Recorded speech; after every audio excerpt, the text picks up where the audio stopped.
Good morning, all of you. I think you have practiced a lot for writing chemical formula of different substances. As I said in previous video, that you can write the chemical formula of any substance by joining the positive and negative ions. Now, in today's class, we will discuss about chemical change, chemical reaction, and chemical equation.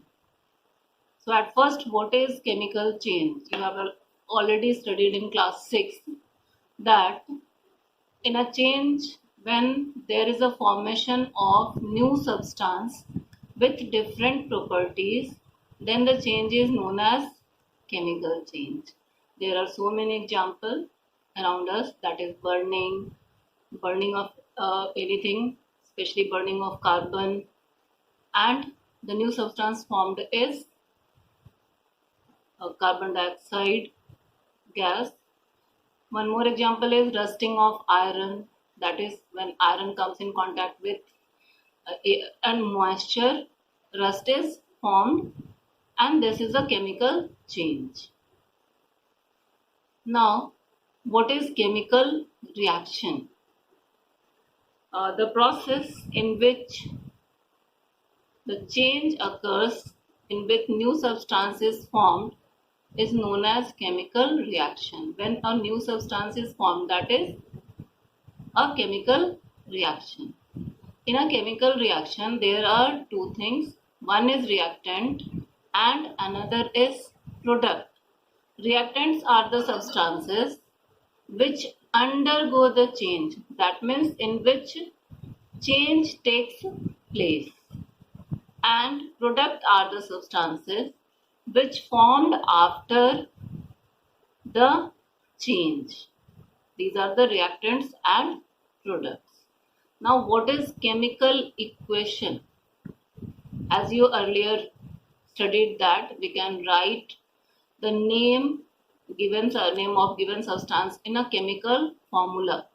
In this way, we can write the change, that is chemical reaction, in an equation by using the formulas of chemical substances. Today, I'll show you some examples how can we write the chemical formula, which is known as reactant, which is known as product, and then we will learn about how to balance a chemical equation. In a chemical equation, we will write reactant at the left side and then an arrow, and then we will write the product. That means, as I said, reactants are the substances which undergo a change, and products are the substances which formed after the change. Now I am going to show you some examples like carbon plus oxygen, and after chemical reaction CO2, carbon dioxide gas, is formed, and we can write the physical state of reactants and products also. We can write like this: carbon is in solid state, so we will write S. Oxygen in gaseous state, so we will write G, and CO2 is also a gas, so we will write G. This is a chemical equation. If we will say in words, then what we will say: carbon reacts with oxygen, or carbon burns in the presence of oxygen, then carbon dioxide is formed, and this complete sentence is written like an equation in this way. This is how to write a chemical equation. One more I am writing here, that is hydrogen plus oxygen, they formed H2O, that is water. These are reactants and this is product. Now the most important thing about this is how to balance a chemical equation. balancing of a chemical equation. How can we do it? Now I am showing with some of the examples.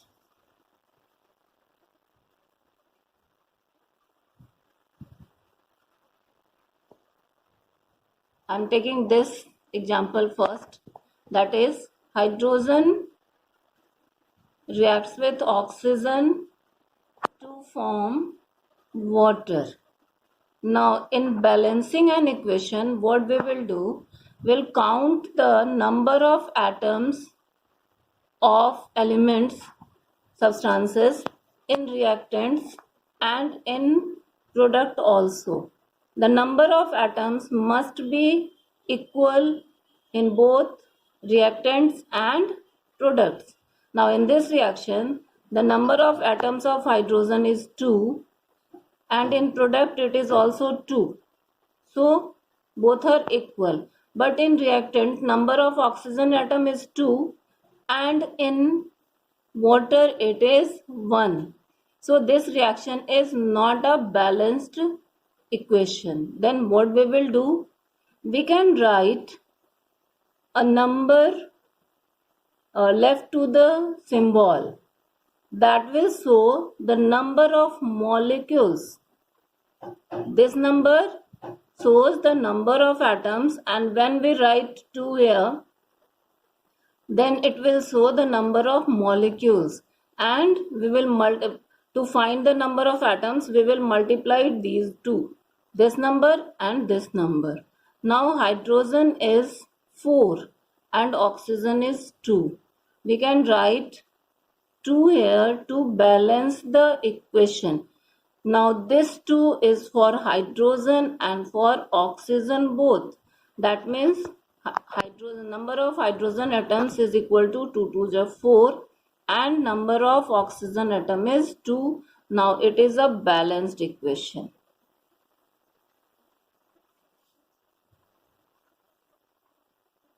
Now I'm doing some more examples like NaOH, this is sodium hydroxide, reacts with sulfuric acid, that is H2SO4. The products are sodium sulfate, that is Na2SO4, and water. Now start counting the number of atoms. In reactant, number of sodium atom is 1 and in product it is 2. We can't write 2 here. If we will write 2 here, that means 2 atoms of sodium, but then the compound will change, that it will not be sodium hydroxide, it will be another compound. So we will write 2 here. We can increase the number of molecules as much as required, but we can't increase or decrease the number of atoms. So we'll write 2 here, and now number of sodium atoms is equal. Now by writing 2 here, we will get 2 oxygen and 2 hydrogen. Here it is 2 hydrogen, 2 plus 2 is 4, and here it is 2 only. So we will write 2. Now 4 hydrogen atoms and 2 oxygen atoms. Here 2 oxygen atom, then SO4 completely 1 here and here. So it is a balanced equation. Okay students, in this way you can balance a given equation. Try to do it, because by trying you can learn more. So collect the equations and try to balance them. Thank you. Have a nice day.